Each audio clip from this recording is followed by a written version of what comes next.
యాకోబు నా తండ్రి అయిన అబ్రహాము దేవా, నా తండ్రి అయిన ఇస్సాకు దేవా, నీ దేశమునకు నీ బంధువుల యొద్దకు తిరిగి వెళ్ళము, నీకు మేలు చేస్తాను నాతో చెప్పిన యెహోవా, నీవు నీ సేవకునికి చేసిన సమస్తమైన ఉపకారములకును సమస్త సత్యమునకును అపాత్రుడను.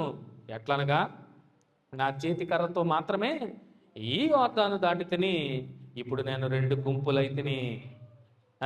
చూడండి, ఏశావు చేతి నుండి దయచేసి నన్ను తప్పించుము, అతడు వచ్చి పిల్లలతో తల్లిని నన్ను చంపునేమో అని అతనికి భయపడుచున్నాను.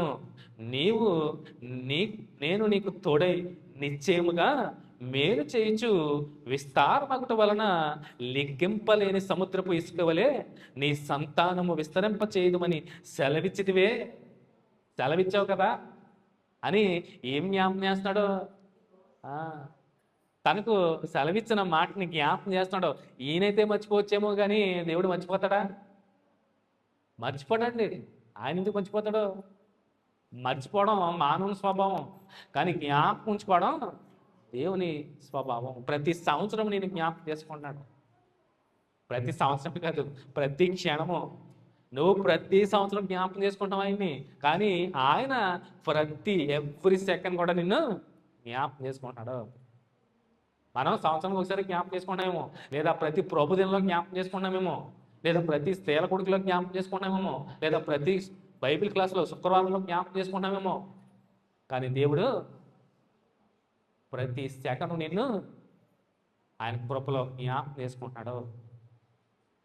యాకోబు గారు మాత్రం చూడండి, నువ్వు నాకు సెలవిచ్చావే, చూడండి, నీకు మేలు చేయొచ్చు విస్తారమగట వలన లెక్కింపలేని సముద్రపు ఇసుక వలె నీ సంతానము విస్తరింప చేయుదు అని సెలవిచ్చితివే అని నేను చెప్పావు కదా.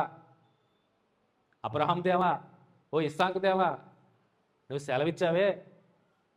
ఆ మాటల్ని జ్ఞాపకం చేసుకున్నాడు. దేవుడు మర్చిపోతాడని, మర్చిపోయి ఉంటాడేమో అని, కానీ మర్చిపోతాడండి దేవుడు.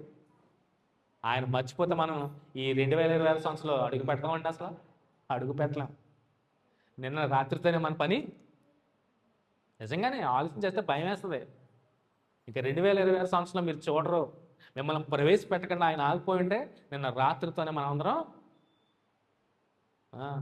ఏమై ఉండేవాళ్ళు?